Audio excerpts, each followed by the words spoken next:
पूर्ण ब्रह्म सारी सृष्टि के रचनहार कबीर परमेश्वर जी की असीम रजा से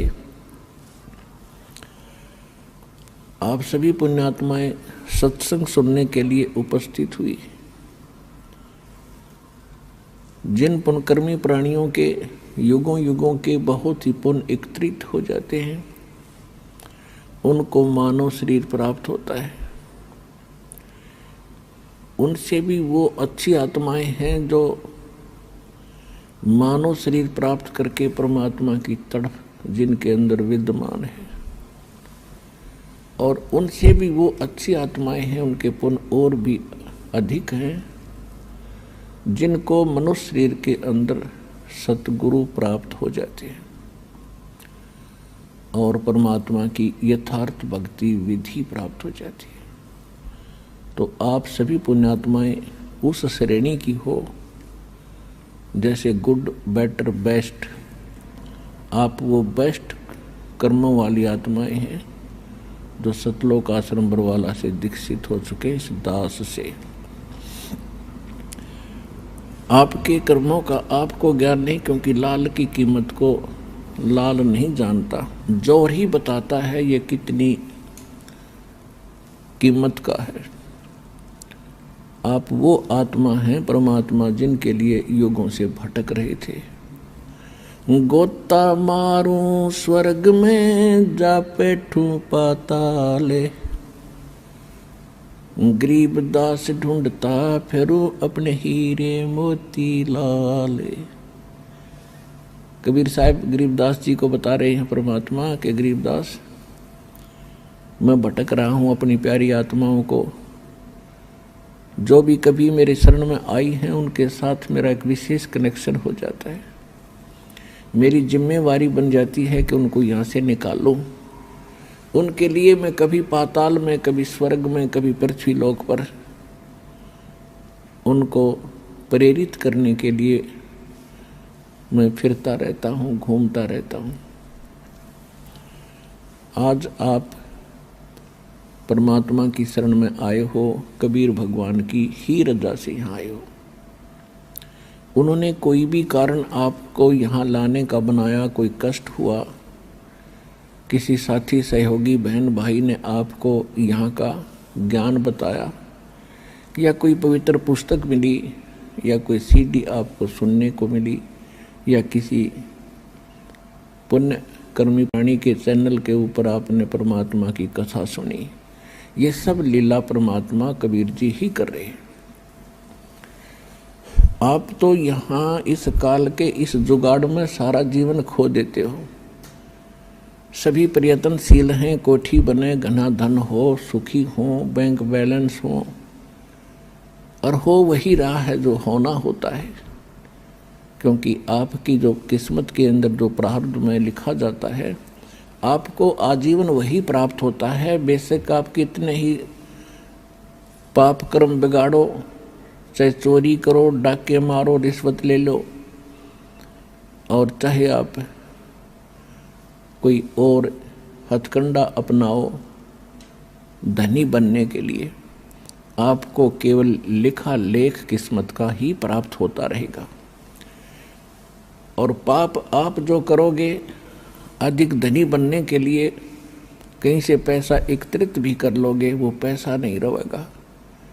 कोई सदस्य घर का बीमार हो जाएगा, कोई पशु खराब हो जाएगा, या कोई पैसे लेकर देखो ना, या कोई लूट लेगा कि चोरी हो जाएगी, और वो पाप ज्यों के तो रहेंगे, वो चोरी नहीं होते, वो आपने कुत्ते गधे सूअर बनकर फिर भोगने पड़ेंगे। तो पुण्यात्माओं परमात्मा का विधान है, ये किसी डूम बाट के गीत नहीं है।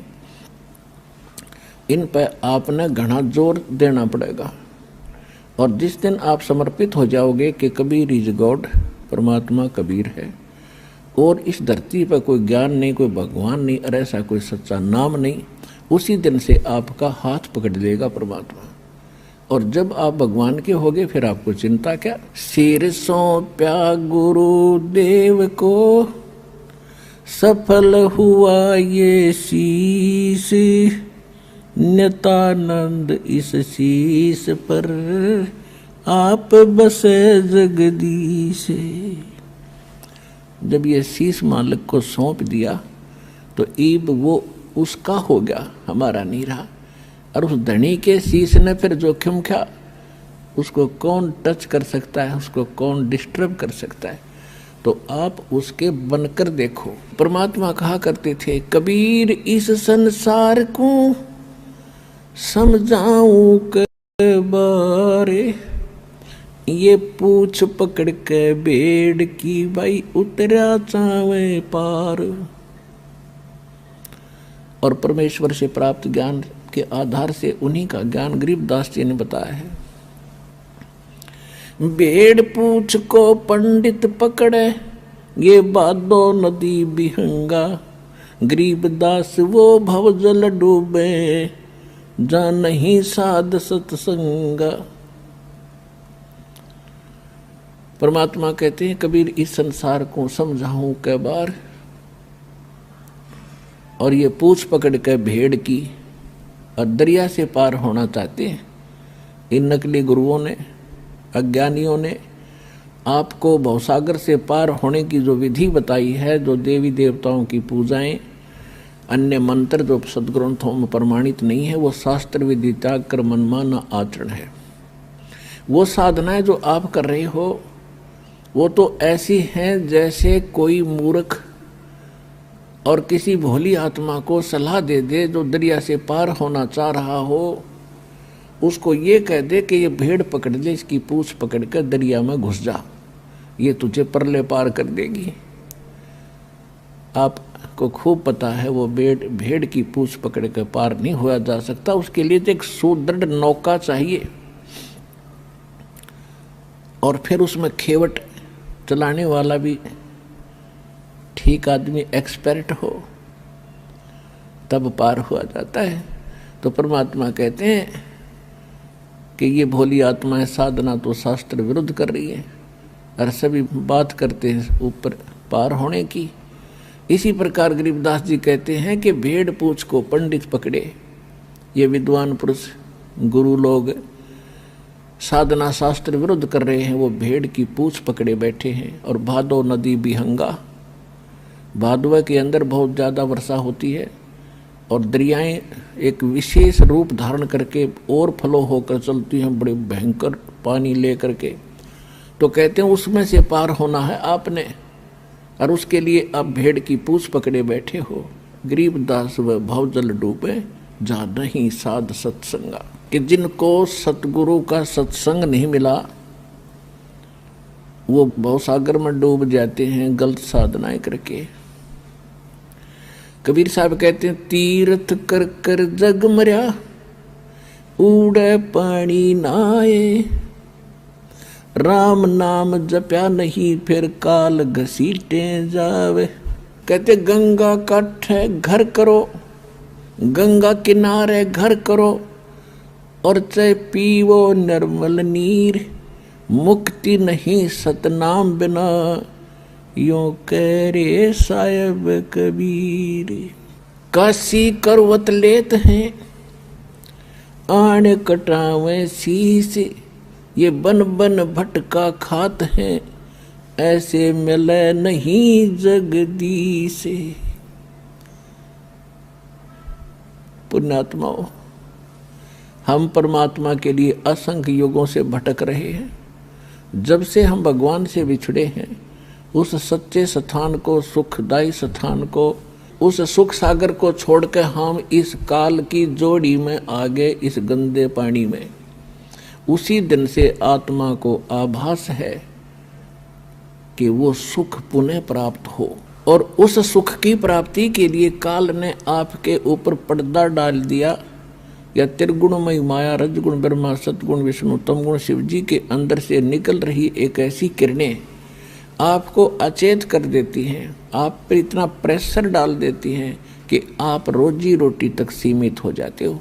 और फिर भक्ति के लिए कभी अंगड़ाई लेती है आत्मा, तो उसके लिए काल ने करोड़ों की संख्या में ये दूत बैठा रखे हैं काल के, जो गलत साधना बताते हैं, शास्त्र विरुद्ध भक्ति बताते हैं। अगर किसी की आत्मा भक्ति की तरफ प्रेरित होती है तो इन काल के दूतों के जाल में फंस कर अपना जीवन नाश कर जाती है।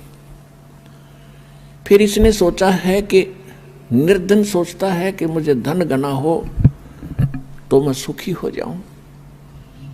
जिसके पास माया होगी वो सपने में भी सुखी नहीं हो सकता। ये याद रख लियो, दास के वचन नहीं, ये परमात्मा के वचन है। सुखी कौन होगा उसकी विधि बताते हैं। अब जो धनवान है वो ये सोचते हैं कि ये राजा लोग सुखी होंगे, राजनेता सुखी होंगे, इनको स्वप्न में सुख नहीं, ये सिर्फ एक छोटी सी प्रभुता पाकर इधर उधर से अटपट करके अपना जीवन व्यतीत कर रहे हैं। और हमने देखा कि ये बड़ी इनकी मौज होगी, आगे पीछे इनके गाड़ियां चलती हैं और पुलिस रहती है साथ में। ये सुख का साधन ही नहीं है। फिर ये राजा लोग समझते हैं कि देवता लोग सुखी होंगे स्वर्ग के अंदर, स्वर्ग में तो आग लग रही है। परमात्मा ने कहा कि ब्रह्मांड 2100 आग लगी है और कृत्रिमबाजी सभी ठगी है। देवता लोग समझते हैं कि इंद्र सुखी होगा, हमें सुख नहीं। इंद्र का सुख आपने बहुत बार पढ़ा भी और सुनाया भी है। इंद्र अपना समय पूरा करके स्वर्ग का राजा अगले जीवन में गधे की योनि में जाओगा, डेफिनेट, ये रूल है। तो खाक सुख उस इंद्र को। इंद्र सोचता है कि ब्रह्मा विष्णु महेश सुखी होंगे। इन ब्रह्मा विष्णु महेश की हिस्ट्री आप पढ़ के देख लो। श्री रामचंद्र रूप में विष्णु जी आए थे, सारा जीवन जंगल में धक्के खाए, फिर रावण के लट्ठम लट्ठा, और फिर आकर राजा बन गए। बच्चे कहीं आप कहाँ, वो जीव सुखी हो सकता है? और अंत कैसे हुआ था श्री रामचंद्र जी का? जब अपने बच्चों से मिलने की चेष्टा की तो पृथ्वी में धस गई वो सीता, तो पृथ्वी में समा गई और पुत्रों ने उससे बात करने से मना कर दिया। और फिर आकर के उन्हें सरयू नदी में जल समाधि ली, जिंदा डूब गया। तो क्या ये सुख है? विष्णु जी को सुख है? फिर श्री कृष्ण जी की हिस्ट्री देख लो। जेल में जन्म हुआ, मम्मा दुश्मन, कभी केसी, कभी चानौर, कभी जरासंध, कभी काल्यवन, लठ ले आएंगे। और अंत कैसा हुआ? श्री कृष्ण जी के सामने पूरा यादव कुल नाश हो गया, आपस में लड़का मर गया। और जो बुजुर्ग सबसे पीछे रह जा, सबकी मृत्यु देख ले, वो जीव सुखी नहीं होता। परमात्मा कहते हैं, भाई तन दर सुखिया कोई ना देखा, जो देखा सो दुखिया हो। उदय अस्त की बात करते हैं, मन सबका किया विवेका हो, सबका किया विवेका हो। भाई घाटे बाधे सब जग दुखिया, के गृहस्थी बैरागी हो। घाटे बाधे सब जग दुखिया, क्या गृहस्थी बैरागी हो। सुख देव ने दुख के डर से गर्भ में माया त्यागी हो, गर्भ में माया त्यागी हो। तन दर सुखिया कोई ना देखा, जो देखा सो दुखिया हो। उदय अस्त की बात करते हैं, मन सबका किया विवेका हो, सबका किया विवेका हो। भाई जंगम दुखिया जोगी दुखिया, तपस्वी को दुख दूना हो। भाई जंगम दुखिया जोगी दुखिया, तपस्वी को दुख दूना हो। आशा तृष्णा सब में व्यापे, कोई महल न सुना हो, कोई महल न सुना हो। तन दर सुखिया कोई न देखा, जो देखा सो दुखिया हो। उदय अस्त की बात करते हैं, मन सबका किया विवेका हो, सबका किया विवेका हो। भाई साच कहूँ तो ये जग ना माने, पर झूठ कही ना जाई हो। साच कहूँ तो या जग ना माने, पर झूठ कही ना जाई हो। ये ब्रह्मा विष्णु शिव जी दुखिया, जिन ये राह चलाई हो।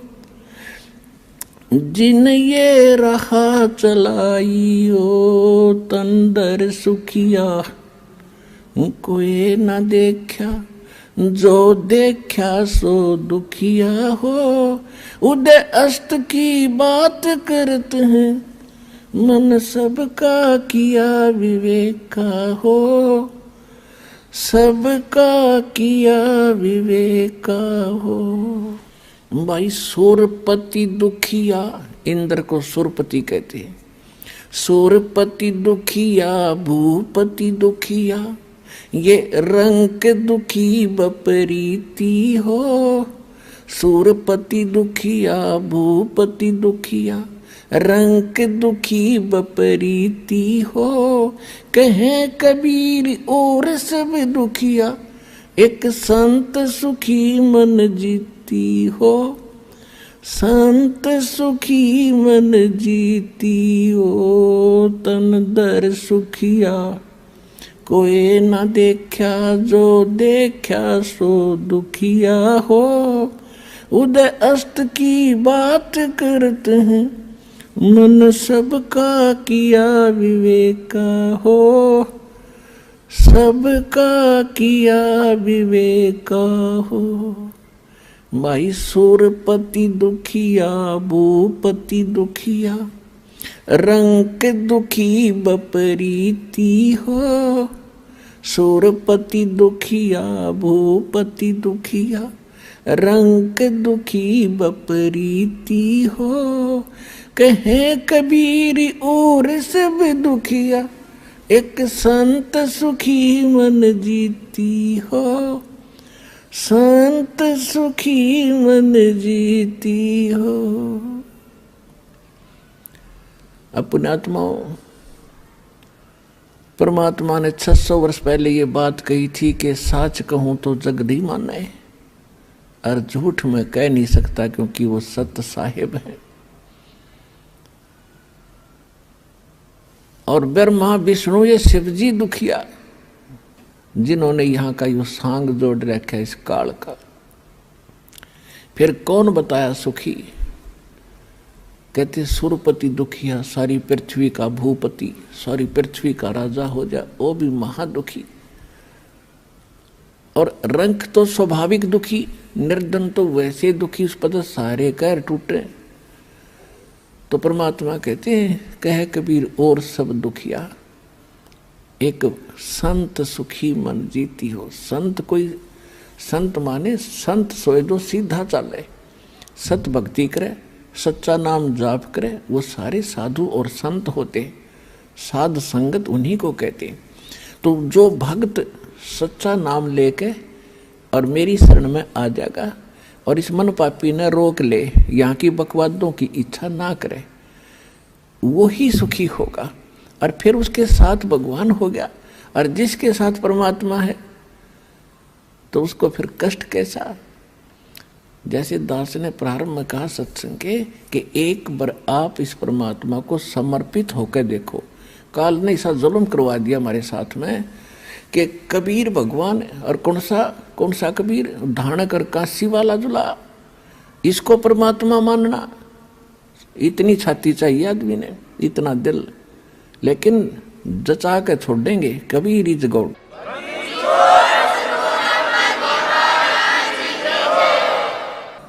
तो कबीर परमात्मा को भगवान सिद्ध करना और उसको हृदय में जचाना, इसने जुल्म कर दिया हमारे साथ। एक 4 ईंट लगा रखी उड़ा कुत्ते मुत्ते, वो भी भगवान है, और सारे भगवान है। जांडी भी भगवान और तुलसी भी भगवान, कबीर भगवान नहीं। अरे फूटे भाग हमारे, ऐसे गुरु मिले हमें। तो अब आपको सतगुरु मिल गए हैं, और सबके अज्ञान की आज धोती सी धोकर दर्दी, इनकी पालिश तार दी। सच्चा ज्ञान आपके हृदय में जचा दिया और जच जाएगा। 9 मन सूत उलझिया, ऋषि रहे जख मारे। सतगुरु ऐसा सुलझा दे भाई, उलझे न दूजी बारे। परमात्मा खेल तो सारा आप ही कर रहे हैं। स्वयं ही वो सतगुरु हैं, स्वयं ही वो परमात्मा है।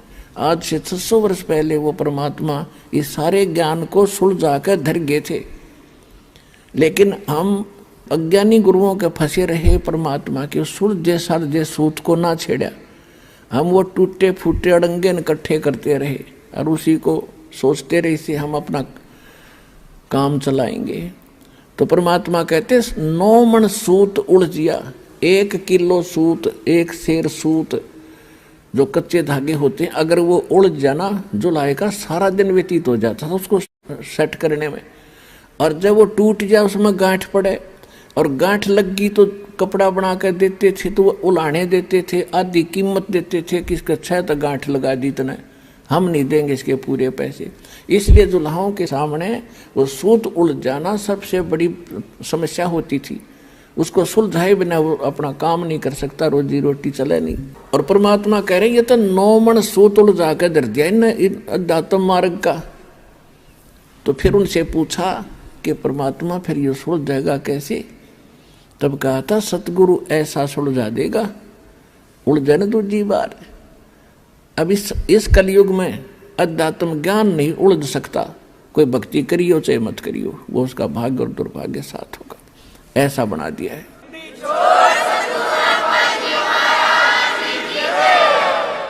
अब इस आत्मा को परमात्मा की तरफ जब से उससे विमुख हुई है, जब से इसका परमात्मा से वियोग हुआ है, उसी दिन से इसने भगवान की आवश्यकता महसूस हो रही है। फिर इससे हटकर फिर इन्होंने सोचा ये तो बताए। फिर इस आत्मा ने सोचा कि जंगलों में भगवान मिलेगा, वहां भी राजपाट त्याग कर चले गए।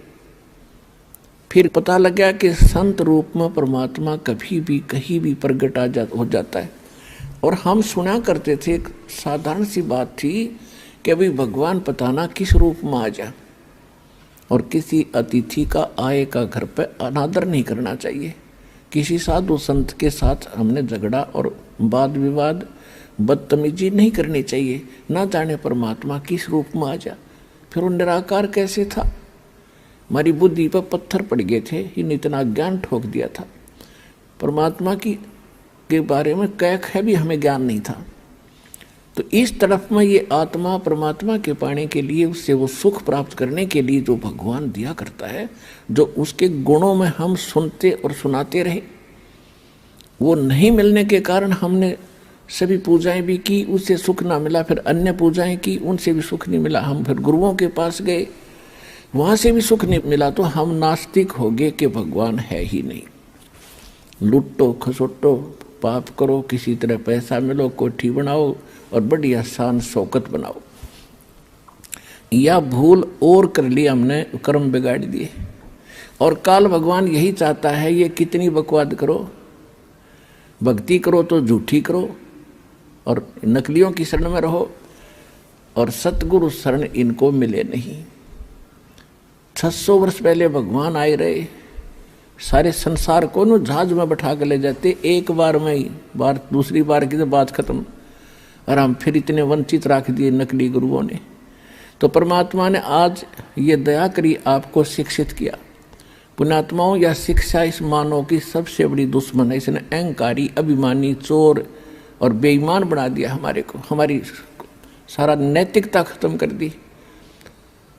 आप पीछे 3 युग देख लो, और 1950-60 से पहले, 50 से पहले के अपना भारत देख लो, कितने शिक्षित थे, कितनी नेक नीति थी, कितने सद्विचार थे। और आज कैसी आग लग रही है, यह माया माया दिखाई देती है। और ये माया से जीव की सबसे बड़ी शत्रु है।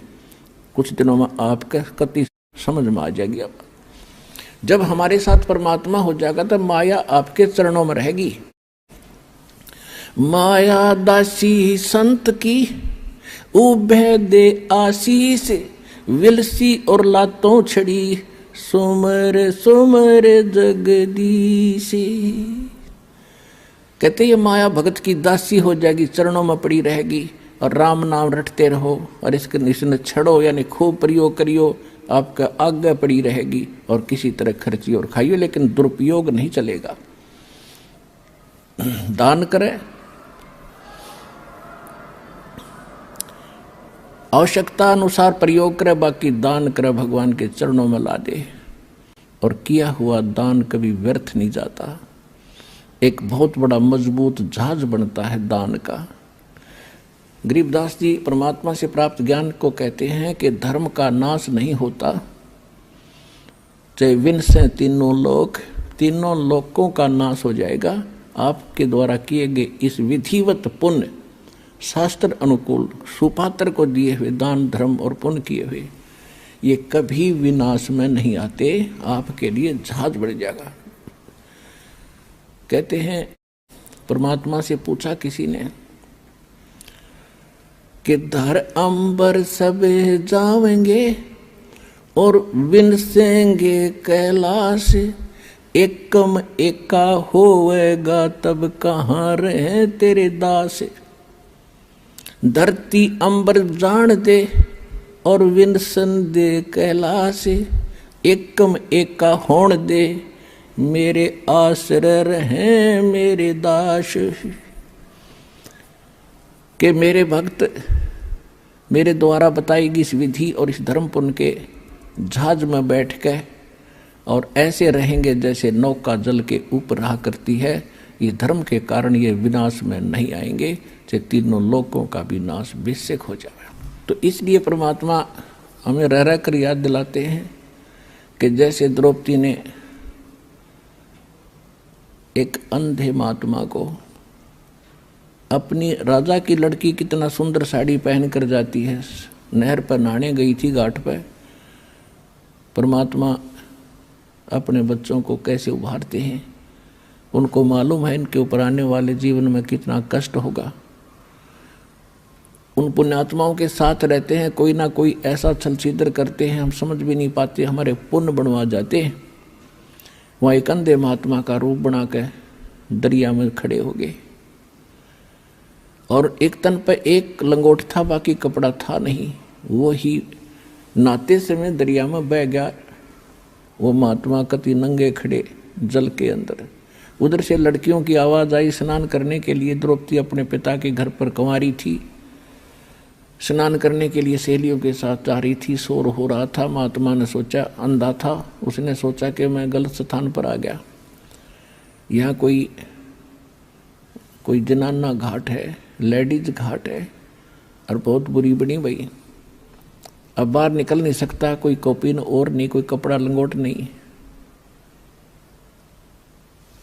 उधर से द्रौपदी ने देखा कि महात्मा स्नान कर रहे हैं, जो उनके नहाने वाले स्थान से, घाट से जिधर पानी बह रहा था डाउन स्ट्रीम में 100-150 फुट की दूरी पर संत स्नान कर रहे थे।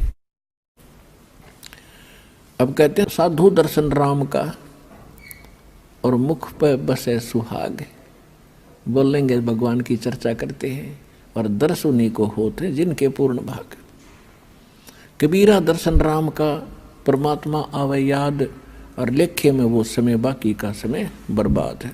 तो लड़की ने सोचा था कि महात्मा से चर्चा सुनूंगी, फिर उसने सोचा कि नहा रहे हैं, नहा लेने दो, तब तक मैं भी स्नान कर लेती हूँ। उन्होंने स्नान सुनून करके बाहर निकली, साड़ी बांध ली, पहले वाली नहा कर ताजी साड़ी बांध कर लड़की खड़ी हुई। उसने देखा महात्मा तो अभी भी जल के अंदर है, नहा नहीं रहा है, ये कुछ चीज खोज रहा है। फिर अपनी दिव्य दृष्टि से देखा लड़की ने कि बाहर कोई कपड़ा नहीं, महात्मा निवस्त्र है और शर्म के मारे ये बाहर नहीं आ रहा है। और ये महात्मा शर्मिंदा होकर के सारा दिन इसमें खड़ा रहेगा, जल में बाहर आ नहीं सकेगा।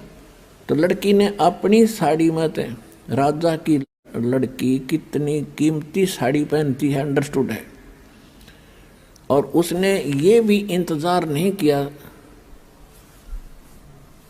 द्रौपदी ने कि किसी नौकरानी से कह दूं कि डाल दे कोई कपड़ा चुंदड़ी, नहीं, क्योंकि विवेक नाम इसी का होता है।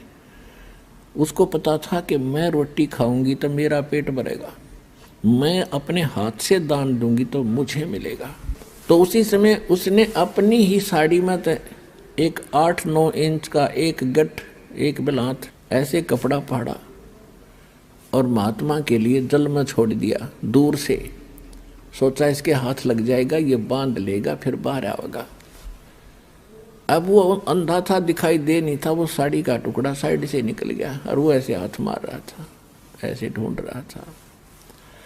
लड़की ने दूसरा कपड़ा फाड़ के फिर डाल दिया, इतना ही साड़ी में से। फिर और टुकड़ा फाड़ा, एक लीर, एक छोटा सा टुकड़ा फाड़ के डाल दिया। ऐसे 7-8, ये देखो 2 कितनी होगी, 1.5 फुट, ऐसे 7-8 कॉपीन पाड़ पाड़ कर डाल दी। लेकिन संत का हाथ लगे नहीं, क्योंकि उसको दिखा नहीं था। अब लड़की ने सोच, दूर इसलिए खड़ी थी कि संत जी को पता लग गया कि लड़की है, कहीं यूँ आगे न ना सरक जा, आगे दरिया बहुत गहरी है, महात्मा डूब जाएगा, मुझे पाप लगेगा। वह बोलने नो नहीं थी।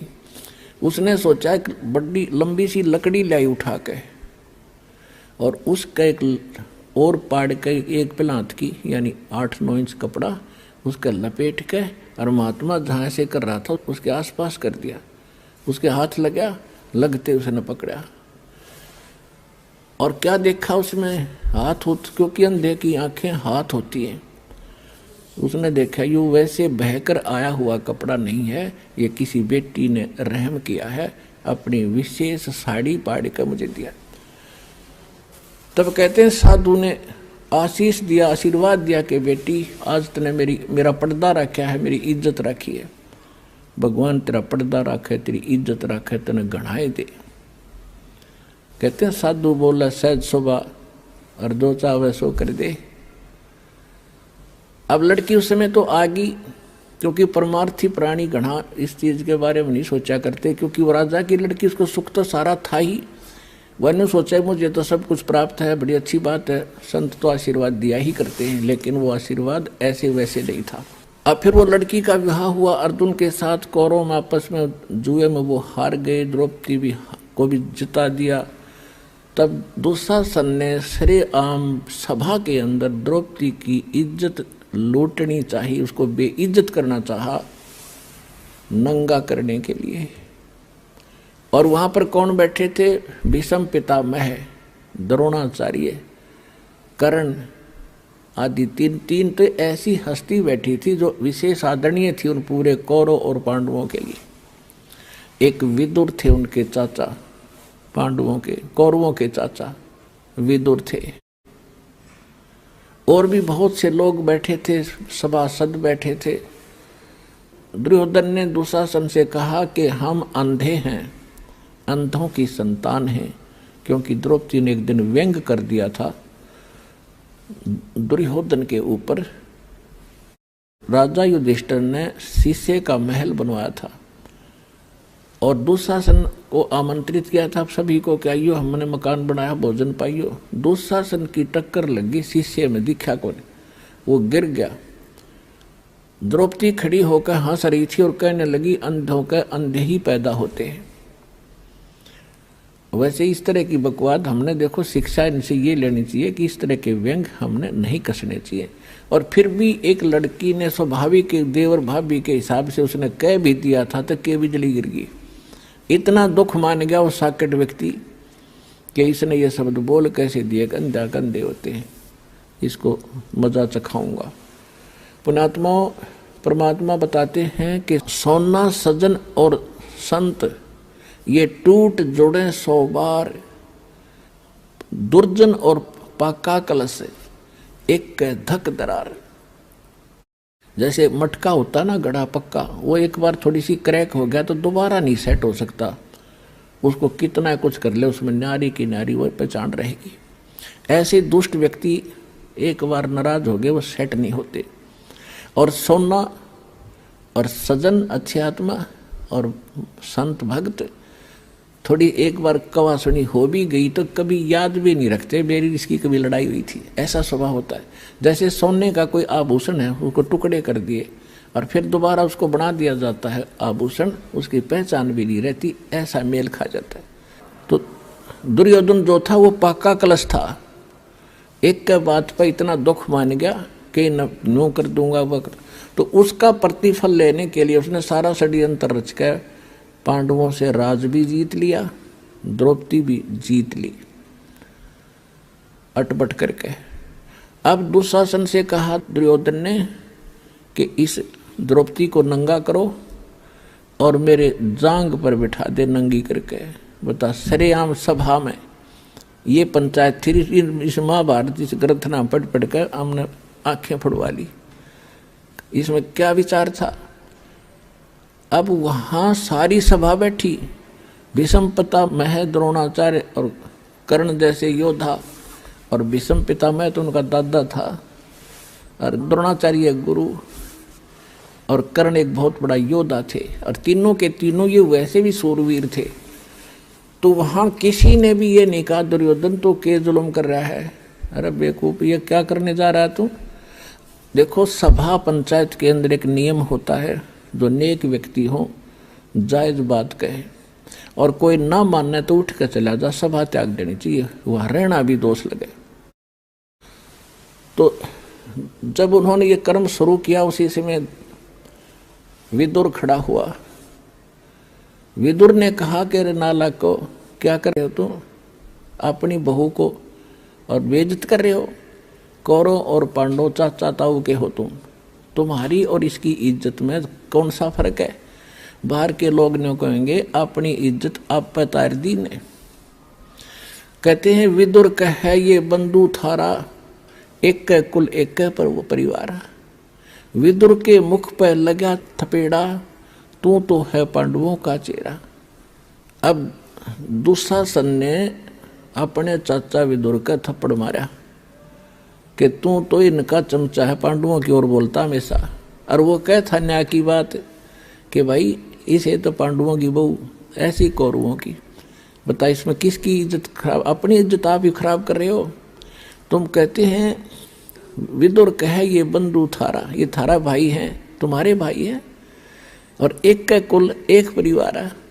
विदुर के मुख पर लगा थपेड़ा, तू तो है पांडवों का चेहरा, तू तो है बांदी का जाया। दुशासन ने कहा कि तू तो बांदी से पैदा हुआ है, तेरी मनोवृत्ति गुलाम वाली ही है, तू हमेशा ऐसी घटिया बात करता है। तू तो है बांदी का जाया। और भीष्म, कर्ण और द्रोण मुस्काया। जब दुशासन ने अपने चाचा का थप्पड़ मारा और उसको यूं कहा कि तू तो है बांदी का जन्मा हुआ गुलाम, तो उस बात पर वह तीनों, भीष्म पितामह दादा और द्रोणाचार्य गुरु और कर्ण व सूरवीर, तीनों ने हंसन लगे, मुस्कुराए। एक बहुत अच्छी बात कही। अरे बेशर्मो, खड़ा होकर ये कहना चाहिए था, अरे बेवकूफ तूने कैसे अपने चाचा बात उठा दिया, नकमी आत्माओं। अगर उन तीनों में से एक भी खड़ा होकर ये कह देता खबरदार से लड़की का हाथ लगाया, कौरवों की हिम्मत नहीं थी। लेकिन वो बुद्धि भ्रष्ट थे। जब लड़की को नंगा किया जा रहा सरेआम, और वहां बैठे किस लिए, फिर वो उनमें कितनी गंदी सोच होगी ये सहज हिसाब लगाया जा सकता है।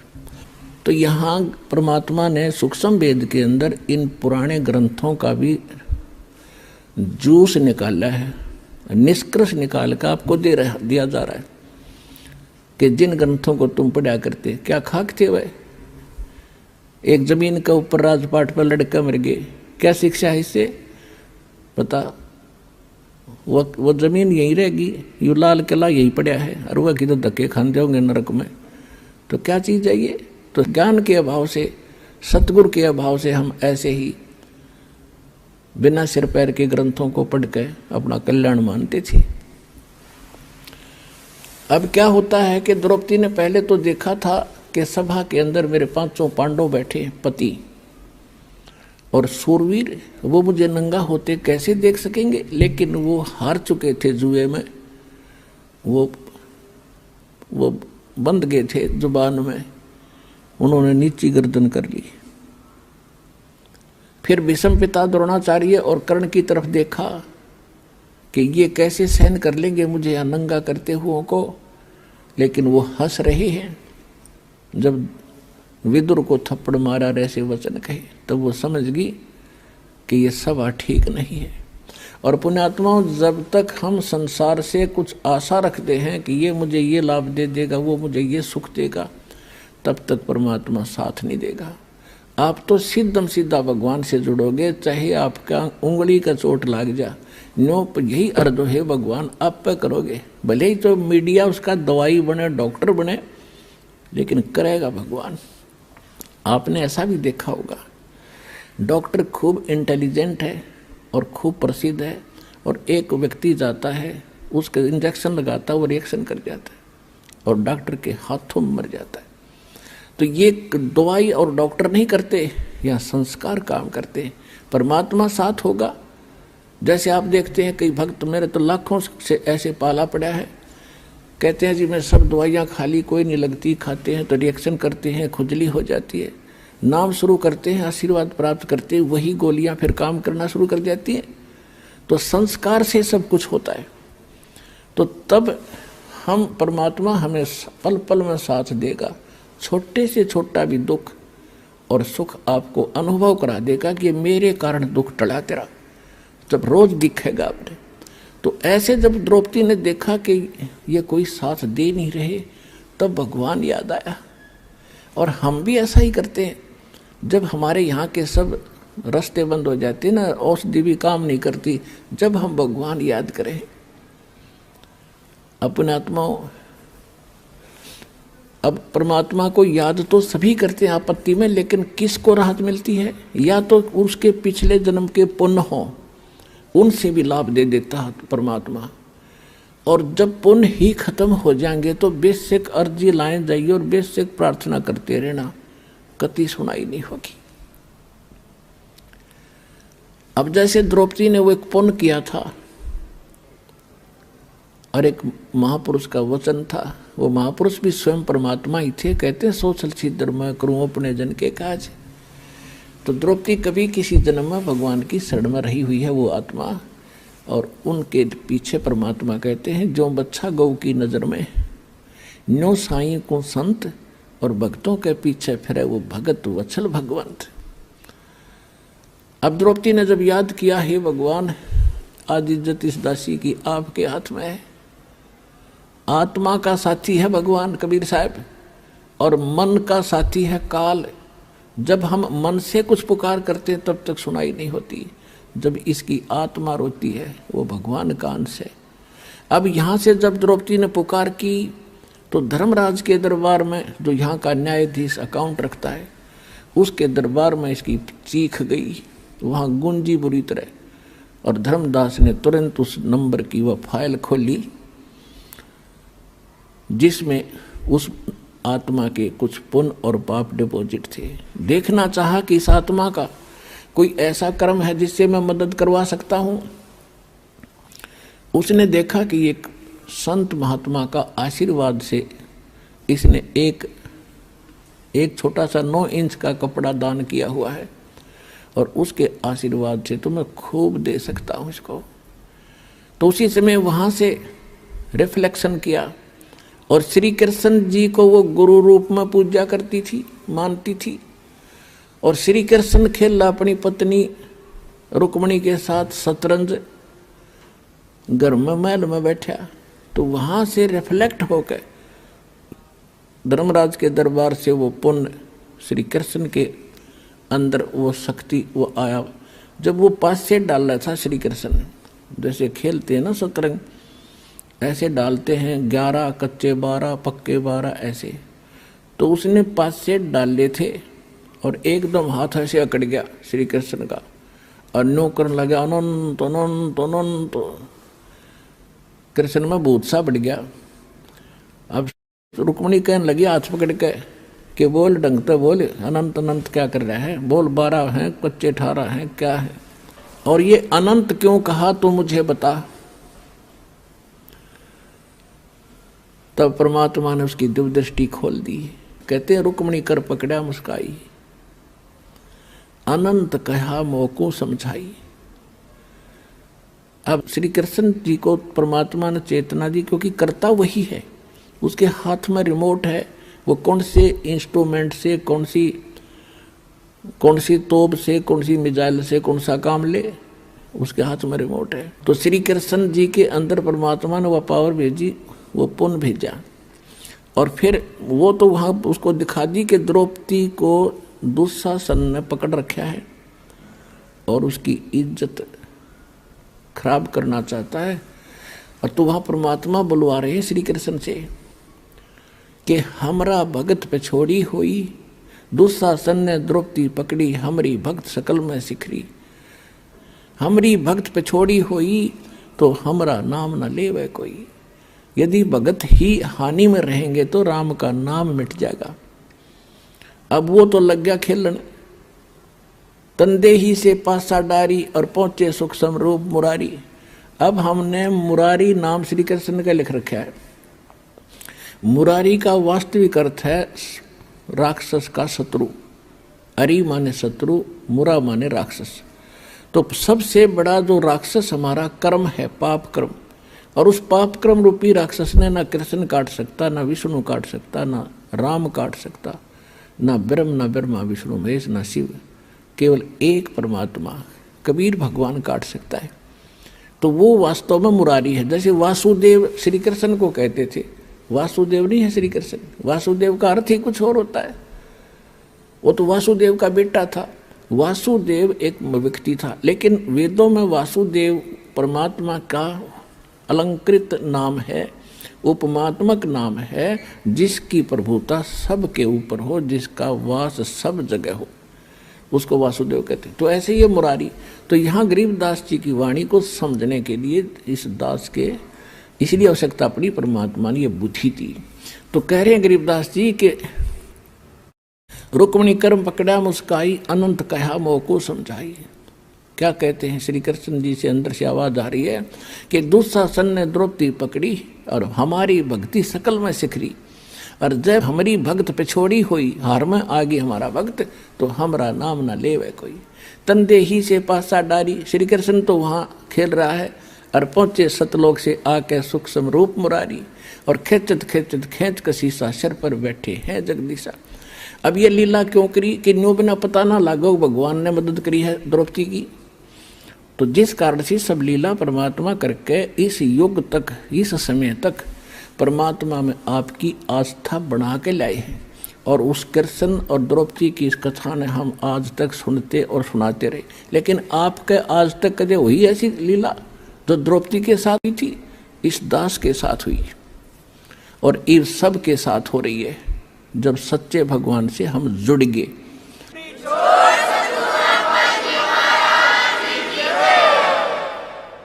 अब इसी प्रसंग को पूरा करते हैं। कहते खेचत खेचत खेच कसीसा और सिर पर बैठे हैं जगदीशा। द्रौपद सुता को दिन ने लीर जाके अंत बढ़ाए चीर। द्रौपद सुता के चीर बढ़ाए, शंख शंखों पार ढी पाए। अब उसने खूब खींच खींच कर छक लिया। दुशासन इतना तगड़ा आदमी था, कहते 1000 हाथियों जितनी ताकत थी उसमें। जैसे आजकल तो मशीन, ये मोटर होती है, उनको हॉर्स पावर से उनको मापते हैं, उनकी ताकत को आंकते हैं। उस समय एलिफेंट पावर से तोला जाता था। 1000 एलिफेंट पावर जितनी ताकत पावर थी उसमें दुशासन में। और द्रौपदी कहते कोमल अबला, और जो भगवान के आश्रय होगे, कहते न्यू रखूंगा अपने भक्तों को। अब कहते एक कम एक का होण देर भी संदेह कैलाश, मेरे आश्रय न्यू रहेंगे मेरे दास। अब दुशासन के सामने द्रौपदी की औकात थी। एक झटके पता नहीं कहाँ पड़े जाके, और उसका पसीने आगे थक गया वो हार के, उसका चीर खत्म नहीं हुआ। अपने आत्माओं वो बात समाप्त हुई। कुछ दिनों के बाद श्री कृष्ण जब वहाँ आए पांडवों के पास, द्रौपदी ने पूछा कि हे परमात्मा, हे गुरुदेव, मुझ दासी पर आपने कौन से पुण्य की या कृपा करी जो मेरा चीर बढ़ा दिया। अब श्री कृष्ण जी को दिव्य दृष्टि दी भगवान ने। उसने देखा कि द्रौपदी, एक समय तू स्नान करने गई थी जब तू अपनी माँ के घर थी, विवाह से पहले कुंवारी थी। उस समय तूने एक अंधे महात्मा को एक साड़ी का टुकड़ा पाड़ कर दिया था, एक बिलांत का, और जिसके कारण परमात्मा ने तेरा यो चीर बढ़ाया बहन। अब द्रौपदी का फिर वो रिमाइंड हुआ पिछली बात को, अच्छा हे भगवान, अब थोड़ी थोड़ी याद आती है मुझे कि सचमुच अब क्या कहती है द्रौपदी कि 1 लीर के कारण, यानी 3 फुट बाई 9 इंच के कपड़े के कारण, और मेरे बढ़ गए चीर अपार, और जब मैं पहले समझ लेती उस संत को तो सर्वस देती वार। ओए होए होए।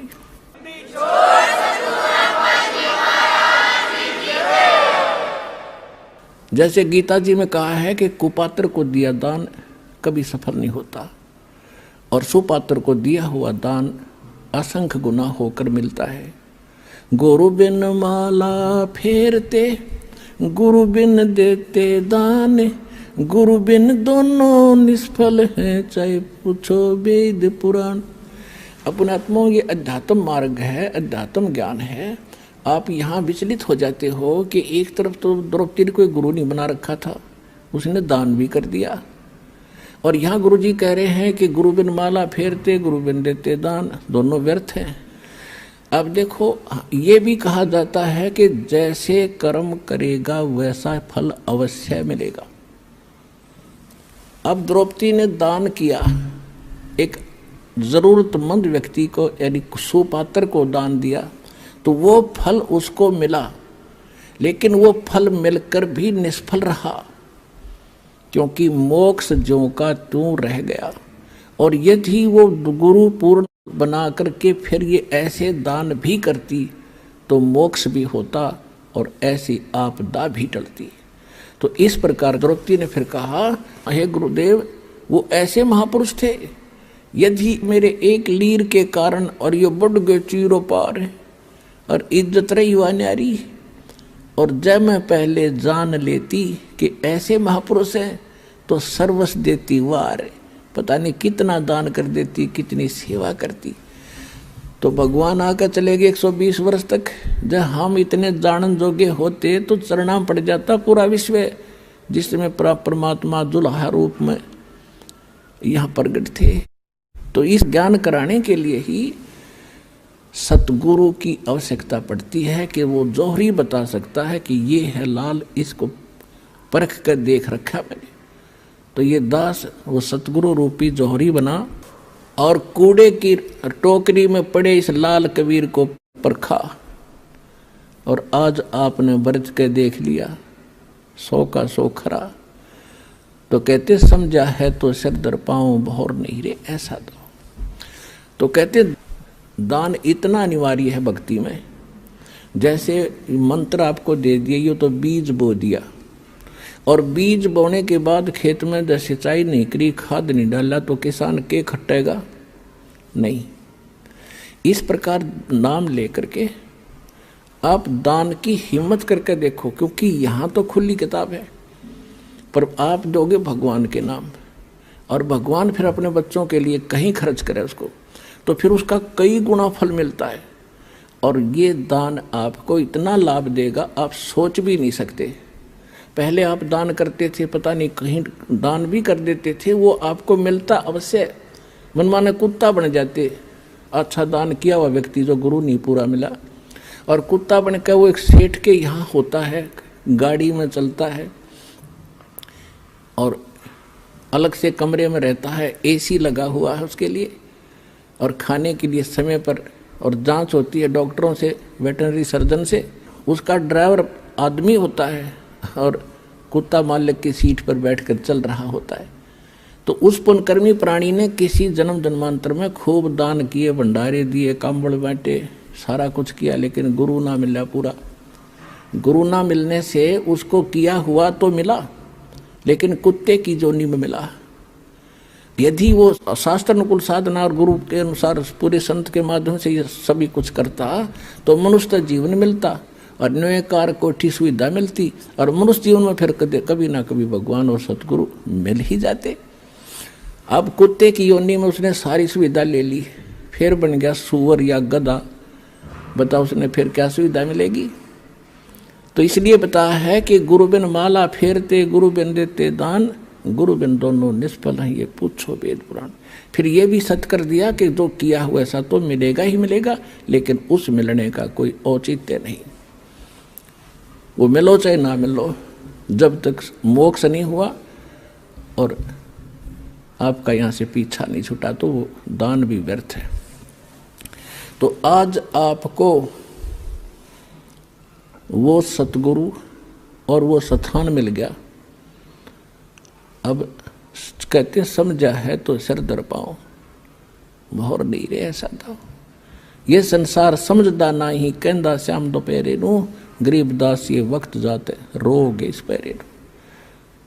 जो यहाँ नहीं आएगा सतलोक आसन बरवाला जिला हिसार से उपदेश नहीं लेगा दास से, तो ऐसे पछताएंगे बाद में जैसे कुत्ता, वो प्राणी मनुष्य जीवन को छोड़कर कुत्ते की योनि में जाकर रात ने ऊपर ने मुँह कर रोया करे, एक आधी बज उसका याद आया करे वो बातें, ओ एक बहुत बुरी बड़ी बाई। तो उस समय कुछ नहीं बनेगा। अब समय पर संभालो। परमात्मा समझाया करते थे, काशी करवत लेत हैं ये आण कटावे शीशे, बन बन भटका खात हैं यो मिले नहीं जगदीश।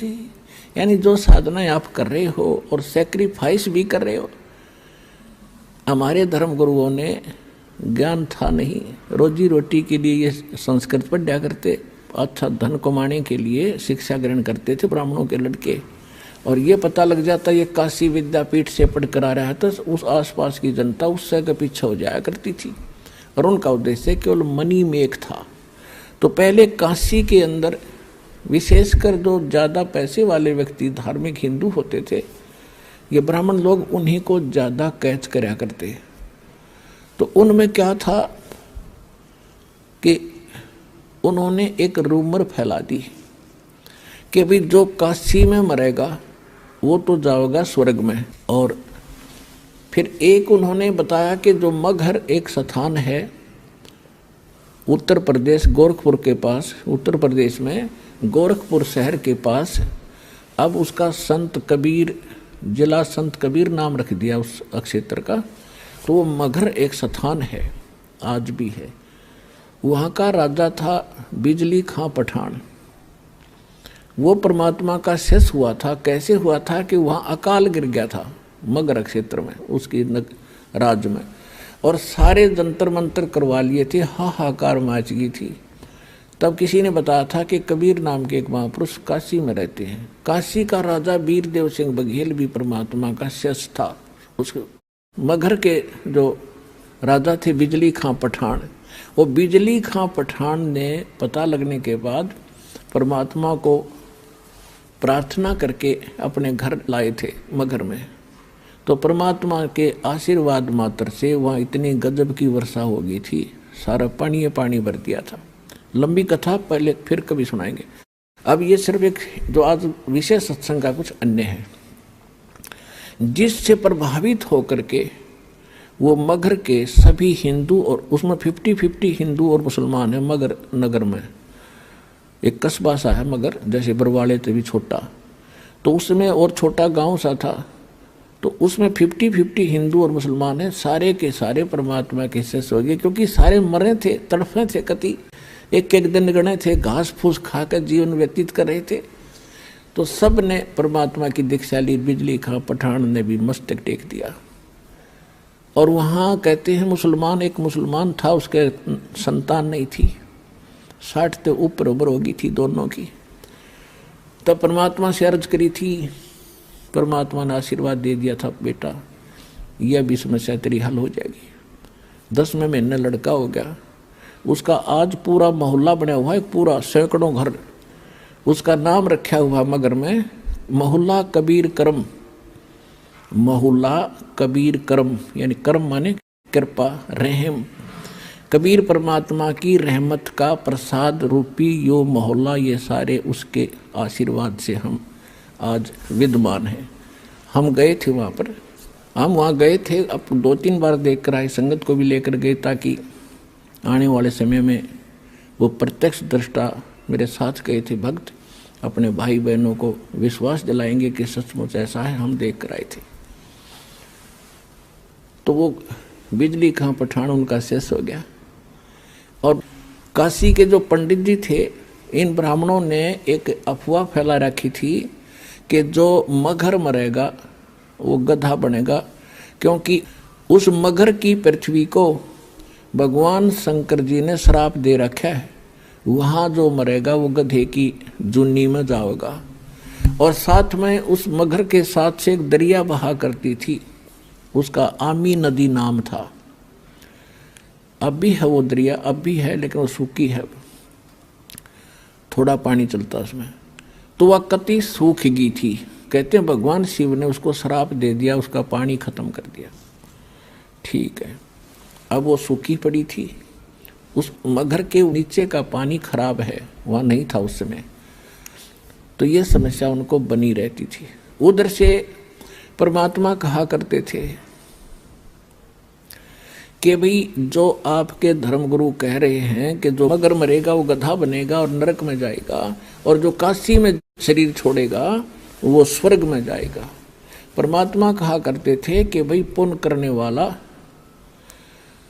और पूरे गुरु से जो मंत्र लेकर शास्त्र अनुकूल साधना करने वाला, वो कहीं पर भी मरो वो अपने उस इष्ट धाम में जाएगा। ये आपको भ्रमित कर रहे हैं, झूठ बोल रहे हैं तुम्हारे गुरु जी। तो वहाँ क्या करते थे, काशी के अंदर इस बात को सिरोधार्य करके हमारे पूर्वजों ने, समझदार व्यक्तियों ने ये सोचा कि भाई मरना तो है, वृद्ध होगे, और क्यों ना हम काशी में चले जावा, काशी क्षेत्र में, बनारस में, और वहाँ मृत्यु हो जाए तो स्वर्ग तो चले जाएंगे।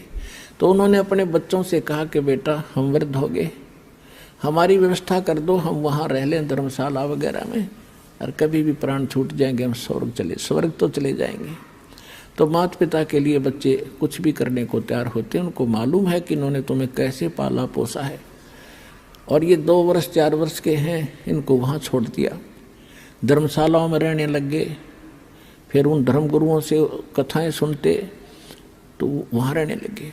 तो उन धर्मगुरुओं ने एक स्कीम बनाई कि भी अपने अपने अक्षेत्र के व्यक्तियों को तुम अपने घर रख लो, इनको वहाँ क्या करेंगे, इनका जो वहाँ खर्चा होता वो खर्चा हम ले लेंगे, और ये हमारे यहाँ कथा भी सुनते रहेंगे। 2-4 आदमियों की रोटी बनती है, 2 ये भी खा लिया करेंगे। तो उन्होंने ऐसा उन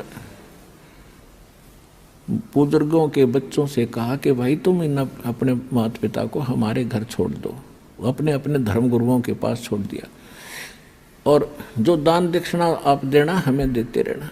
तो उन्होंने तो खुश हो गए, भाई ठीक है, रोज कथा सुना करेंगे, गुरु जी के दर्शन करेंगे। तो उन्होंने उन धर्मगुरुओं ने यो सरदर्द मोल ले लिया। अब एक धर्मगुरु के उस मकान में 50-50 बुढ़े बुढ़िया बैठ गया आके लालच में। अब घर में बूढ़ा बुढ़िया को एक का संभालना मुश्किल हो जाता है, मतलब ये बस की बात नहीं है। उस अतिथि में एक ही बुजुर्ग को संभालना कठिन होता है, और उन्होंने 10-10 20-20 इकट्ठे कर लिए। अब उन्होंने फिर स्कीम बढ़ाई कि यार तो बहुत बूढ़ी बनी भाई, ये कितना थूके हैं, कितना मुत्ते हैं, कितना टट्टी कर दे हैं, बता क्यों कर संगवावा इनने। तो उन्होंने क्या स्कीम बनाई, मीटिंग करी गुप्त कि गंगा के किनारे, गंगा दरिया के किनारे एक आरा लगा दिया, करौत जो लकड़ी काटने का होया करे, वो आदमी काटने के लिए, और वो उनको गुप्त रख दिया। ऊपर जैसे एक गुफा सी बना दी, और गुफा की आर्च बना दी, आर्च के अंदर से वो करौत ऐसे आवे और उन्हें काट कर उल्टा चला जावे। ऐसा उनका कंट्रोल हैंडल थोड़ा 100-150 फुट दूरी पर रस्से बांध कर बना दिया। और फिर उनको मैं एक रूमर फैला दी, अफवाह फैला दी कि भाई भगवान की तरफ से करौत आता है, और जिन्होंने जल्दी स्वर्ग जाना है उसकी फीस रख दी 50-100 रुपये, कि जो जल्दी गड़ा कटावेगा 100 रुपये हमें दो, हम फिर दान पुण्य करेंगे इनके जाने के बाद, और ये स्वर्ग चले जाएंगे। तो माता पिता ने अपने बच्चों से कहा कि बेटा जल्दी काम बने है 100 रुपये में। तो माँ बाप बच्चा ने सोची भाई ठीक है, माता पिता की यही इच्छा है तो कोई बात नहीं। तो हमने वो गल कटवाना भी मंजूर कर लिया परमात्मा पाने के लिए। और वो एक कसाई आड़ा आरा लगा दिया वहाँ मानस काटने का, वो भी स्वीकार कर दिया और उसकी तो घड़ी महिमा गा दी इन्होंने। तो परमात्मा कहते हैं जहाँ भी सुनते हैं वही इन्हों कहे काशी में करो तो आगा भगवान की तरफ से, वहाँ तो गला कटवा ले सीधा स्वर्ग में जाता है। परमात्मा कहा करते ये थरे गुरु धर्म गुरु क्यों ना कटवाते अपना गला, ये क्या करेंगे जब स्वर्ग में सीधे ये जाओ है तो यहाँ पीछे टिंडे लेंगे, स्वर्ग में सारा सुख है ये आड़े काम का धोती दो दुनिया की। तो कहा करते ये झूठ बोल रहे भाई सारी। फिर भी परमात्मा दूसरे तरीके से समझाते हैं, काशी क्रोत लेते हैं वहाँ जा कटावे शीशे और बन बन भटका खाते हैं भाई ऐसे नहीं मिले जगदीशे।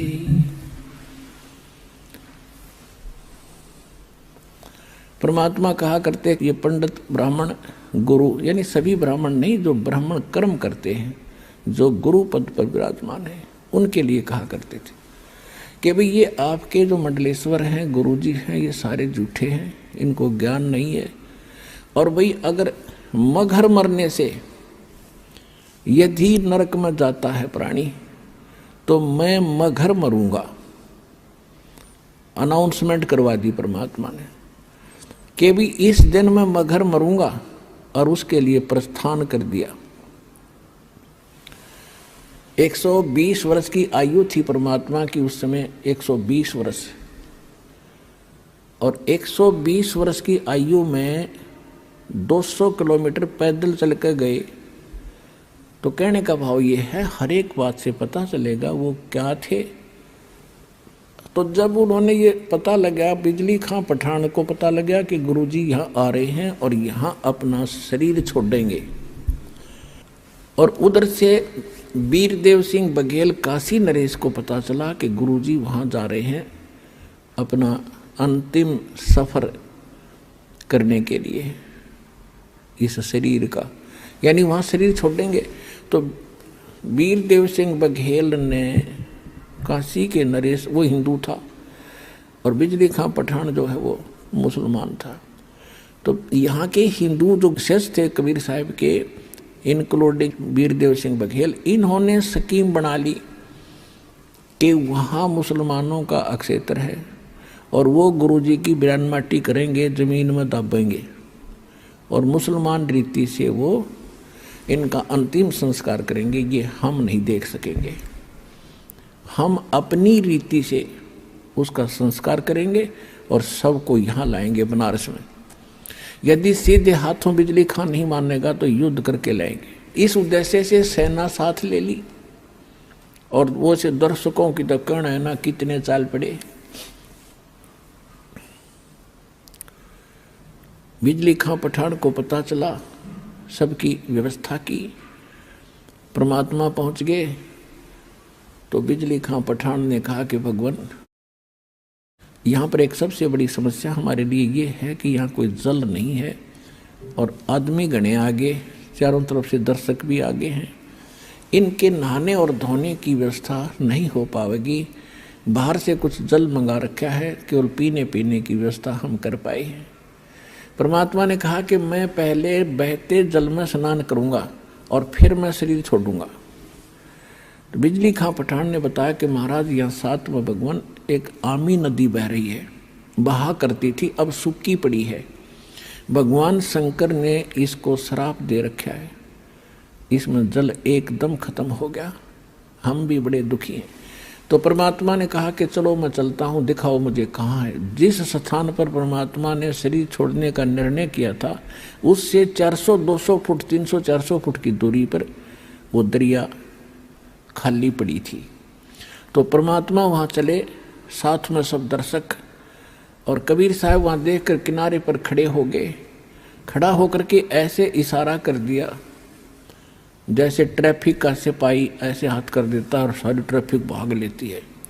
परमात्मा ने ऐसे इशारा किया था और काफ़ी दूरी पर उस दरिया में एक ऐसा धमाका हुआ जैसे कोई पत्थर फटा हो, कोई बम फटा हो, और एकदम पानी का फव्वारा निकला और पूरी दरिया भर के और बहने लगी।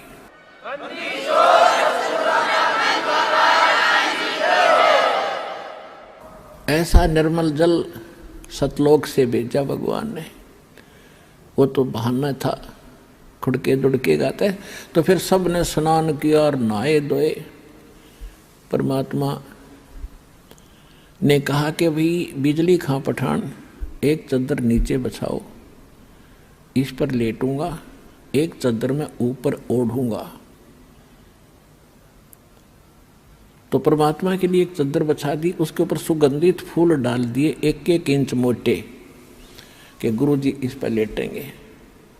तब परमेश्वर ने पूछा कि बिजली खां पठान, कि बिजली खां पठान मुसलमान भी अपनी सेना ला कर खड़ी कर रहने 100 फुट की दूरी पे, और वीरदेव सिंह बघेल काशी का हिंदू राजा, वो भी 100 फुट दूसरी साइड में पूरी सेना की सतर्क खड़ी अपने हथियार में जकड़े हुए, और दर्शक बीच में बैठे।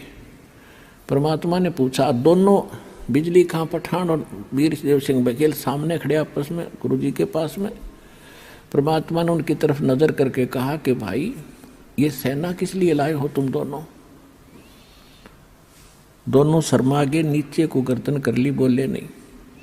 तो दूसरे लोग होते हैं हिंदू मुसलमान, तो मुसलमान कहने लगे जी आपकी मृत्यु के उपरांत हम आपके शव का अंतिम संस्कार मुसलमान रीति से करेंगे, अगर ये हिंदू नहीं मानेंगे तो हम इनके साथ युद्ध करेंगे। हिंदू कहने लगे हम इनको मुसलमान रीति से ये अंतिम संस्कार आपका नहीं करने देंगे, और ये नहीं मानेंगे तो सेना इसीलिए ला रखी है कि हम युद्ध करके जबरदस्ती ले जाएंगे।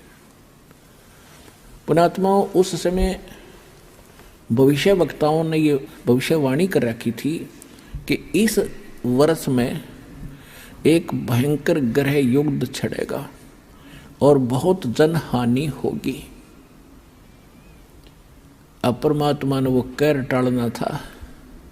यदि मालिक समर्थ ना होते तो लड़का मर जाते, हिंदू और मुसलमान कत्लेआम हो जाता।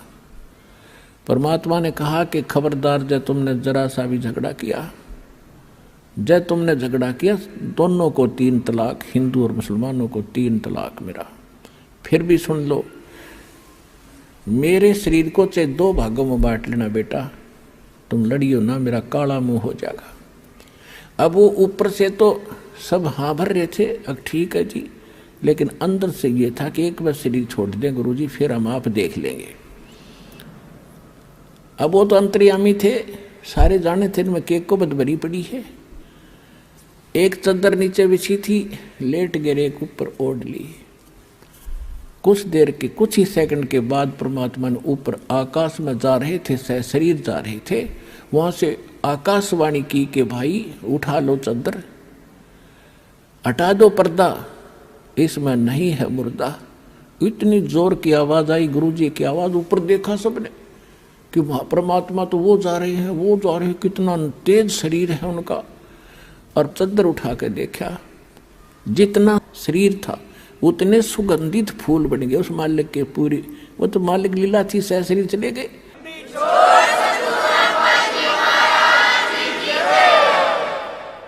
अपने आत्माओं कहा तो वह कत्लेआम होना था, और कहाँ वो हिंदू और मुसलमान एक दूसरे से न्यू लिपट कर रो रहे हैं, जैसे किसी की माँ मर जा और पिता मर जा इकट्ठे, दोनों ऐसे रो रहे थे बिलख बिलख के, और पछता रहे थे अपने उस अज्ञान सोच को। रो रहे थे कि हम पहचान नहीं सके तो खुद अल्लाह आए थे।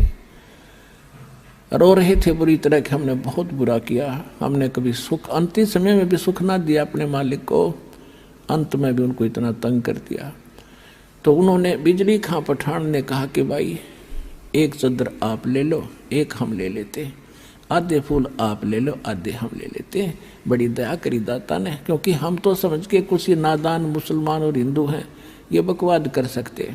तो आधे आधे बांट के वहीं पर 100 फुट का फैसला है। इधर हिंदुओं ने बना रखी है अपनी यादगार भगवान की, इधर मुसलमानों ने, वो आज भी विद्यमान है, और हम उसका चित्र भी लाए हैं, आपको दिखाते हैं। ये तो है मुसलमानों वाली यादगार। इसमें थोड़ा सा क्षेत्रामंद इसके अंदर भी जाकर आए थे, और इधर ये गेट है मुसलमानों का, और इसकी आड़ में इस साइड में एक और गेट है, वो हिंदुओं के लिए है। और ये जो यादगार है ये हिंदुओं ने बना रखी है, और इनके बीच में ये गेट है सामूहिक आने जाने का आपस में, ये वाला। वहाँ कोई भेदभाव नहीं है, हिंदू और मुसलमानों का आपस में आज तक वहाँ का कभी कोई झगड़ा नहीं हुआ। ये यादगार आज भी विद्यमान है, उस परम पिता के सशरीर जाने की ये यादगार है, प्रत्यक्ष प्रमाण है।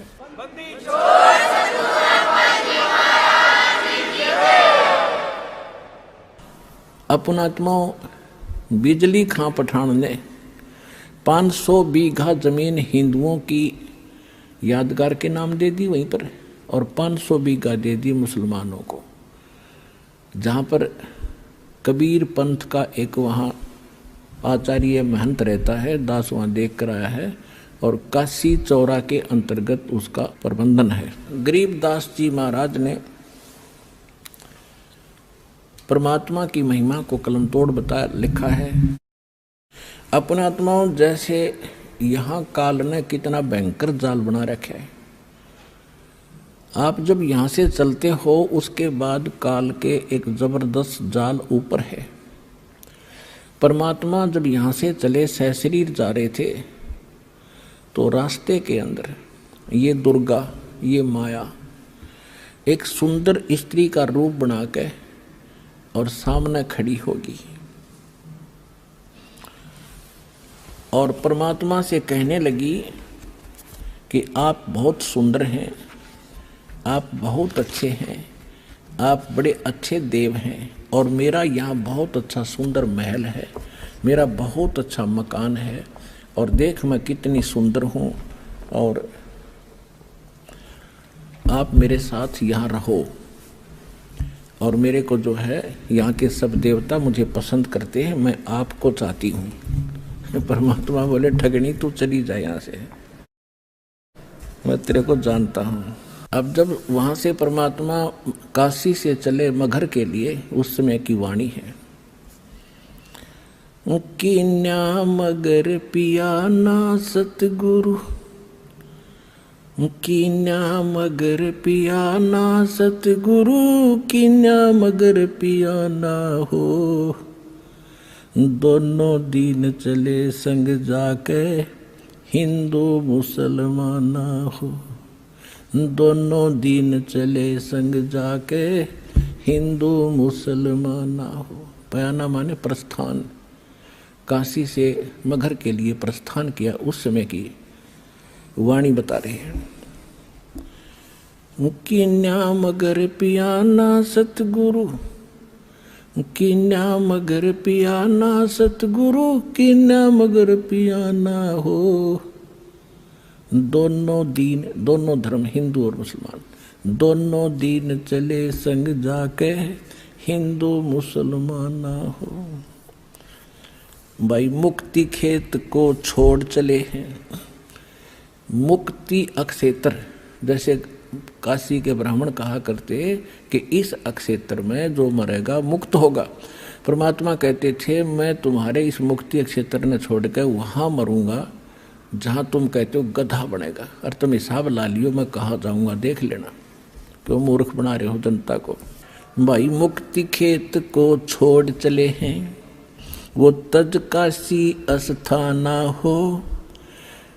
मुक्ति खेत को छोड़ चले हैं, तज काशी अस्थाना हो। साहा सिकंदर कदम लेत है, साहा सिकंदर कदम लेत है, बादशाही सुल्ताना हो। दोनों दीन चले संग जाके हिंदू मुसलमान हो, दोनों दीन चले संग जाके हिंदू मुसलमान हो। भाई चार वेद के वक्ता संघ है, वो ब्राह्मण है, चारों वेदों के वक्ता। भाई चार वेद के वक्ता संघ हैं, वो खोजी बड़े बयाना हो।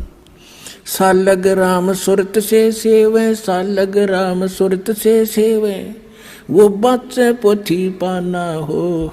दोनों दीन चले संग जाके हिंदू मुसलमान हो।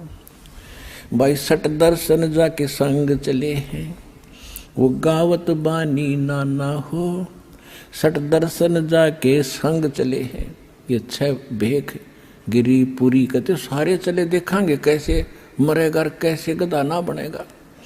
भाई 60 दर्शन जाके संग चले हैं, वो गावत बाणी नाना हो। अपना अपना इष्ट बनावे, अपना अपना इष्ट बनावे, वो बाँचे पोथी बाना हो। दोनों दिन चले संग जाके, हिंदू मुसलमाना हो। कीन्या मगर पियाना सतगुरु, कीन्या मगर पियाना सतगुरु, कीन्या मगन पियाना हो। दोनों दिन चले संग जाके, हिंदू मुसलमाना हो। दोनों दिन चले संग जाके, हिंदू मुसलमाना हो। भाई मुक्ति खेत को छोड़ चले हैं, वो तज काशी अस्थाना हो। मुक्ति खेत को छोड़ चले हैं, वो तज काशी अस्थाना हो। शाह सिकंदर कदम लेत है, शाह सिकंदर कदम लेत है, बादशाही सुल्ताना हो। दोनों दिन चले संग जाके, हिंदू मुसलमाना हो। भाई 4 वेद के वक्ता संग हैं, वो खोजी बड़े बयाना हो।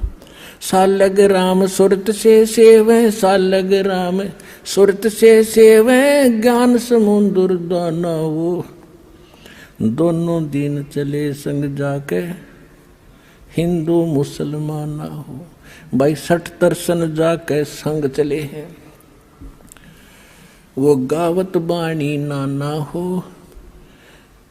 अपना अपना इष्ट संभाले, अपना अपना इष्ट मनावे, वो बाँचे पोथी पाना हो। दोनों दिन चले संग जाके, हिंदू मुसलमाना हो। भाई चादर फूल बिछाए सतगुरु, चादर फूल बिछाए सतगुरु, वो देखे सकल जिहाना हो। 4 दाग से रहत दुलाहा, 4 दाग से रहत दुलाहा, अवगत अलख अमाना वो। दोनों दिन चले संग जाके, हिंदू मुसलमाना हो। दोनों दिन चले संग जाके, हिंदू मुसलमाना हो। भाई वीर सिंह बघेल लाग करे बेनती, वीर सिंह बघेल लाग करे बेनती, वो बिजली खान पठाना वो। 2 चादर बख्शीश करी है, 2 चादर बख्शीश करी है, दीना ये परवाना वो। दोनों दिन चले संग जाके, हिंदू मुसलमाना हो। भाई नूर नूर निर्गुण पद मेला, वहाँ देख बहे हैराना हो। पदलोलीन बहे अविनाशी, पदलोलीन बहे अविनाशी, वहाँ पाया पिंड न प्राणा वो। दोनों दिन चले संग जाके, हिंदू मुसलमाना हो। भाई शब्द स्वरूप साहेब सरबंगी, वो शब्द शब्द समाना हो। दास गरीब कबीर अरस में, उसके फर्क दजा निशाना वो।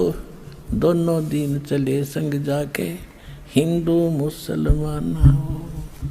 जब परमात्मा ऊपर जा रहे थे तो दुर्गा एक सुंदर युवा औरत का रूप बना के और वहां खड़ी होगी सामने जाके। देखा मगर जहूरा सतगुरु, देखा मगर जहूरा हो। भाई काशी में कीर्ति कर चाले, वो झलमल देही नूरा हो। काशी में कीर्ति कर चाले, झलमल देही नूरा हो। माया आद अरस से उतरी, अरस माने आसमान से, आदि माया ये दुर्गा। माया आद अरस से उतरी, वो बनी अप्सरा हूरा हो। हम तो बरे कबीर पुरुष को, हम तो बरे कबीर पुरुष को, तू है दुल्ला पूरा हो। काशी में कीर्ति कर चाले, वो झलमल देही नूरा हो। माया कहे कबीर पुरुष से, मेरा देखो बदन जहूरा हो। अर्श विमान स्वर्ग में मंदिर, मंदिर माने महल, अर्श विमान स्वर्ग में मंदिर, ये भोगे हमको सूरा हो। काशी में कीर्ति कर चाले, वो झिलमिल देही नूरा हो। कहे कबीर सुनोरी माया, कहे कबीर सुनोरी माया, तुम कुटिल नजर क्यों घूरा हो। जिन भोगी सोए कल रोगी, जिन भोगी सोए कल रोगी, वो होगे धूरम धूरा हो। काशी में कीर्ति कर चाले, वो झलमल देही नूरा हो।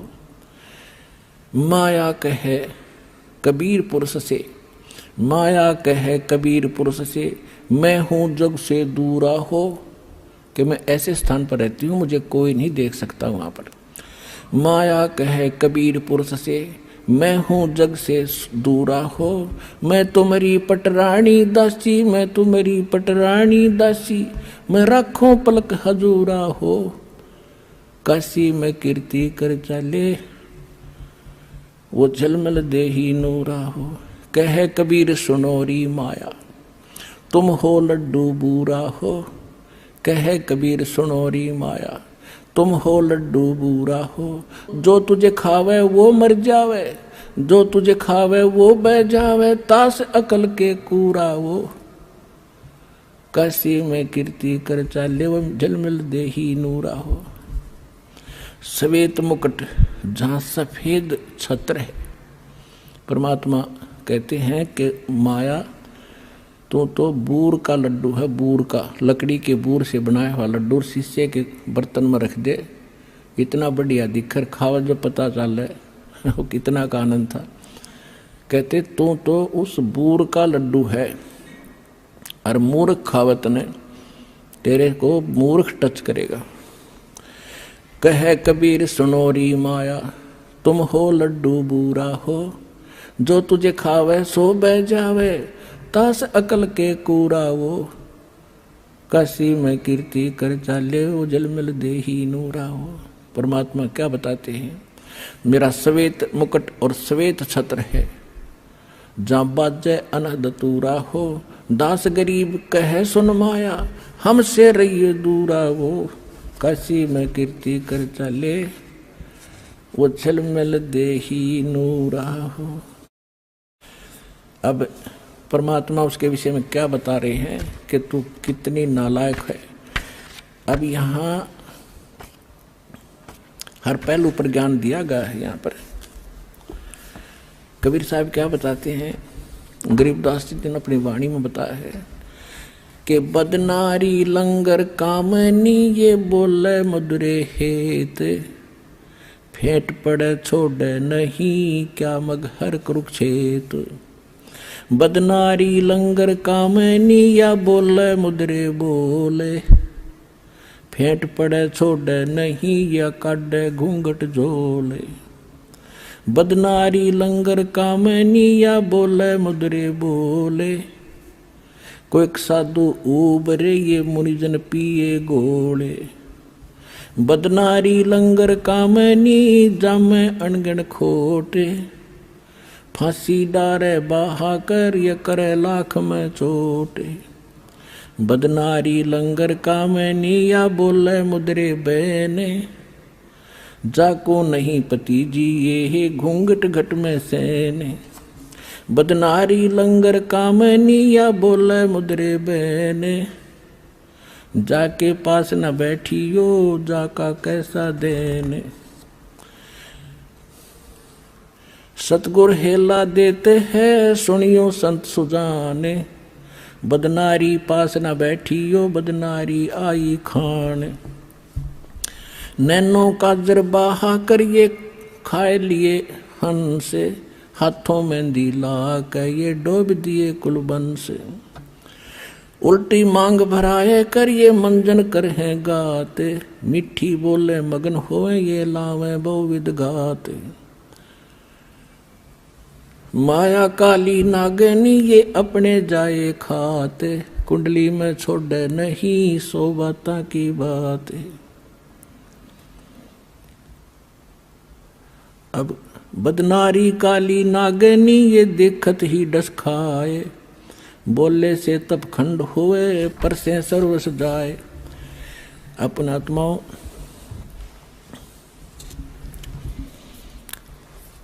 बदनारी काली नागनी ये मारत है भर डंक, सुर नर मुनिजन डस लिए खाए राव और रंक। बदनारी काली नागनी ये मारत है भर डंक, शब्द गारडू जो मिले जाको नाही संके। अब क्या बताया है कि निकम्मी औरतों को परमात्मा ने कैसे बिसराया है, उसके दोष बताए हैं। इसके साथ साथ अच्छी बहन बेटियां हैं, उनकी कितनी कलम तोड़ महिमा गाई है। कहते नारी नारी क्या कह रहे हैं, एक मैली एक पाक, पाक माने पवित्र, एक मैली, मैली जो कैरेक्टरलेस और पाक जो है अपनी नेक नीति से चलने वाली। नारी नारी भेद है, एक मैली एक पाक, जा उदर दुर उपजे जाकी भरिए साखे। कि वह भी माँ थी, वह भी नारी थी जिसके पेट से धरु जैसे महापुरुष का जन्म हुआ। तो ऐसी माई को कहते हैं उसकी साख भरिए कि ऐसी माँ होनी चाहिए, ऐसी नारी होनी चाहिए। कामनी कामनी भेद है, एक मैली एक पाक है, जा उदर प्रहलाद थे जाको जोड़ू हाथ। कि वह भी नारी थी जिसके उदर से प्रहलाद जैसे भक्त हुए। कामनी कामनी भेद है, एक उज्जवल एक गंदे, जा माता प्रणाम है जा उपजे भरतरी गोपी चंदे। कामनी कामनी भेद है, एक हीरा एक लाले, दत्त गोसाई अवतरे अनसुईया के नाले। कि वो भी नारी थी अनसुईया जैसी महानात्मा, और दत्तात्रेय जैसे महापुरुष का जन्म हुआ, वो नेक नारी थी। कामनी कामनी भेद है, एक हीरा एक लाल, दत्त गोसाई अवतरे अनसुईया के नाल। कामनी कामनी भेद है, एक रोजम एक हंस, जनक विधेयी अवतरे धन माता कुल वंश। कि ऐसी माता धन है जिसे राजा जनक जैसे धार्मिक व्यक्ति का जन्म हुआ। नारी नारी क्या करे, नारी कंचन कूपे, नारी सेती उपजे नामदेव से भूपे। नामदेव जैसे महापुरुष जिस माँ से जन्म हुआ, तो उस नारी में और निकम्मी नारी में कितना अंतर है। नारी नारी क्या करे, नारी बहुगुण भेव, जा माता कुर्बान है जा उपजे सुखदेव। नारी नारी क्या करे, नारी कंचन कूपे, नारी सेती उपजे ये नामदेव से भूपे। नारी नारी क्या करे, नारी भक्त विलास, नारी सेती उपजे धना भगत रविदास।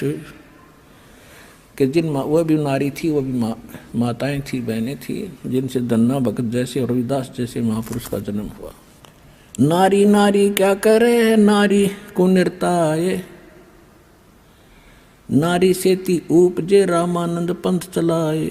नारी नारी क्या करे, नारी नर की खाने, नारी सेती उपजे है नानक पद निर्वाण।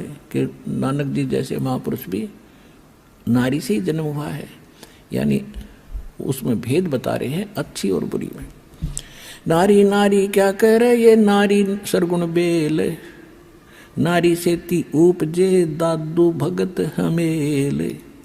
नारी नारी क्या करे, नारी का प्रकाश, नारी सेती उपजे ये नारद मुनि से दास। गरीब नारी नारी क्या करे, नारी निर्गुण नेश, नारी सेती उपजे ये ब्रह्मा विष्णु महेश। गरीब नारी नारी क्या करे, ये नारी मुला माए, ब्रह्म जोगनी आद है चरण कमल लोलाए। अब यहाँ ये बताया है कि जो अच्छी हैं उनकी आदर करने के लिए कहा है, वो आदरणीय है। तो पुण्यात्माओं, परमात्मा की लीला से आपको पता चलेगा कि हम कहाँ खड़े थे, किन भगवाना के गुण गाया करते थे हम। तो इस प्रकार हमने परमात्मा की महिमा को समझना है पुण्यात्माओं। जब तक हम भगवान को अच्छी तरह नहीं समझेंगे तो अभी तक हम अपना जीवन नाश कर ही रहे थे और कोई भी आकर हमें डगमग कर देगा। इसलिए हर पहलू पर प्रत्येक सत्संग में कोई न कोई आपको कथा सुनाई जाती है जिससे आपको बहुत लाभ होगा। तो पुण्यात्माओं, अभी तक जो ये धारणाएं गलत थी हमारी भगवान के विषय में, अब इन सत्संगों से आपकी क्लियर हो जाएगी। ये यथार्थ ज्ञान है, क्योंकि अभी तक हम लोक वेद सुना करते थे कि कबीर साहब एक दुल्हा थे, दानक थे, कहीं पड़े मिले थे, विधवा ब्राह्मणी का हुए थे। हमने कुछ भी सिर पैर परमात्मा का नहीं पता था। तो आंखों देखा उन संतों ने बताया है और साथ में हमारे सदग्रंथों ने प्रमाण किया है कि परमात्मा पूर्ण ब्रह्म सारी सृष्टि के रचनहार कबीर परमात्मा है। अनंत कोट ब्रह्मांड का एक रति नहीं भारे, सतगुरु पुरुष कबीर हैं ये कुल के सिरजनहारे। हम सुल्तानी नानक तारे दादू को उपदेश दिया, जात दुलाहा भेद न पाया वो का सीमा है कबीर हुआ। तो धन्य भाग आपके पुण्यात्माओं, आपको यह अमर कथा, अमर पुरुष की सत्यनारायण की कथा सुनने को मिली। धन्य है आपके माता पिता जिनसे जन्म हुआ।